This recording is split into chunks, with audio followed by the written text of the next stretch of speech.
বাবুর স্কুল চালু হয়েছে প্রায় অনেক দিন হয়েছে, তো কোনো রকম ব্যস্ততার কারণে কিন্তু আমি কোনো ভিডিও শ্যুট করতে পারিনি। যেহেতু একটা ছোট বাবু আছে, তো হাতে সময় কম থাকে, তাই ভিডিও বানাতে পারি না। তো আজ থেকে চেষ্টা করব সপ্তাহে যেহেতু 4 দিন স্কুল, 4টে ভিডিও শেয়ার করার। তো এখানে আমি শর্টকাট বানিয়ে দিচ্ছি হচ্ছে গোলা রুটি দিয়ে, একটা ডিম দিয়ে একটা মানে রোল মতো যাই হোক কিছু বানিয়ে দেব।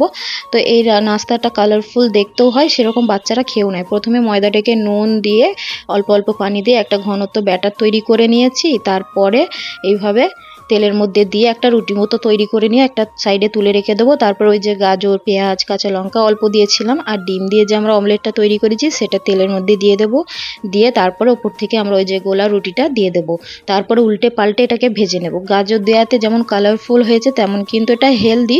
পুরোপুরি হেলদি বলবো না, যেহেতু এটা আটা দিয়ে করলে হেলদি হতো। আমার কাছে এখন আটাটা পুরোই শেষ হয়ে গিয়েছিল, তাই আজকে আমি ময়দা দিয়েছি।